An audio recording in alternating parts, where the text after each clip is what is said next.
Wow. I don't usually accept people. I accept listeners, but I don't usually accept what looks like a fake account. So I'll catch that in a little while. Then thanks for the heads up. All righty. If they have money to send it to me. Okay. All right.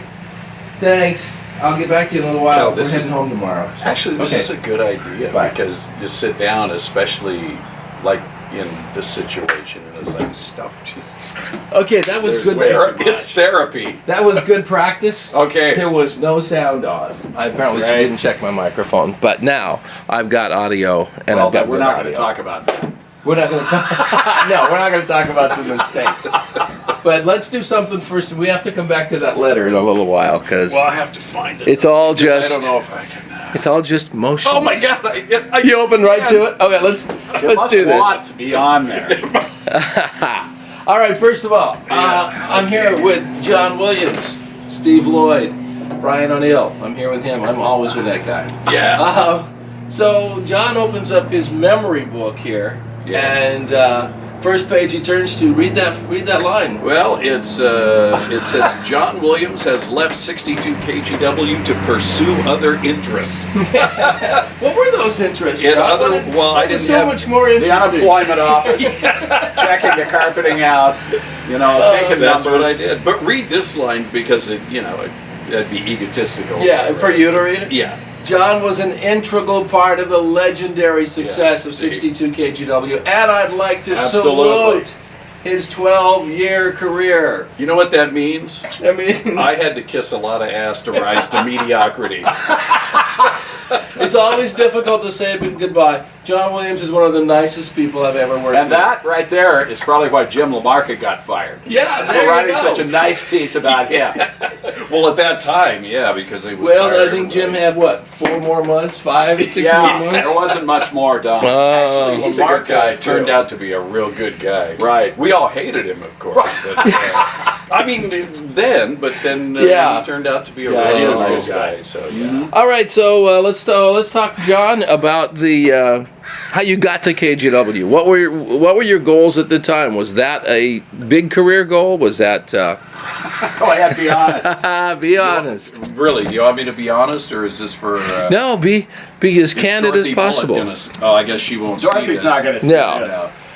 No, I didn't want to come to KGW. I honestly, I wanted to go to KFRC like everybody else did. Which is a station in San Francisco. So, a little station. It Yeah, wasn't small at the time, yeah. But well, I can tell you the story real quickly. Oh, have you ever told a story real quickly? I think it was like 74, 75, something like that. I heard about Tom Parker was going to KFRC.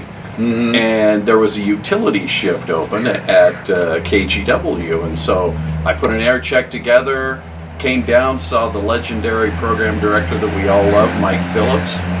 And Mike said, God, John, I really do like what you're doing, but you're way too up. You're too energetic for KGW. And so it was like, okay, well, I'm not going to change, so, but thank you very much, and I'm going to keep trying to go to KFRC. And he said, but keep in touch, and the same thing that they do when they're kicking you out the door. And so I just happened to be working, and I'm going to work this in because it's about Steve. We were both working at KTAC in Tacoma, and I got back to KTAC, and I said, Steve, you got to apply for this. This is an incredible place. And Steve goes, well, I really want to, but I don't know how to cut air checks together. I had never done one. Oh, wow. Back in the old days, we used to take, recording tape, and you'd have to have a razor blade and tape and all that stuff. And by then, I'd been, not to brag, but I was pretty good at production. And so I said, splicing things. Yeah. With razor blades that I never used for any other reason. And so I put together Steve's air check, and you got the gig at KGW. Okay, that just reminded me. That's right. Now I remember that. You got to realize that was a while back. But yes. We all applied for the same gig. Really? Because what I got from Mike Phillips was, you know what? Thank you. Keep in touch, the usual. Yeah. But I got this guy. I just have to hire him. He is hands down. Stevie was talking about Lloyd, you. really? That's right. And so we Because I lost, was as weird we as lost he the gig was. to you. Oh, well, don't hate me. It was a good time. He and I did hit it off pretty good. Yeah. Man. That's why I worked there 3 times. I was wondering if it was 2 or 3. It was 3. I was 2. John, you just stayed the whole time. Yeah, You weren't going to leave. I was the nicest guy there, and they just couldn't get rid of me. Well, at least you steady paycheck. Yeah, it was good, but you ask if that was a goal, and it really wasn't, but it turned out to be the best place. Much better, down. much better place to work. Yeah. Yeah. It was compared to radio today, the ultimate place to work. They actually had money to spend on promotions, and they had equipment there. They had, we even did traffic with an airplane back in the 70s. Yeah. Which no other station, including the so-called news stations, even did.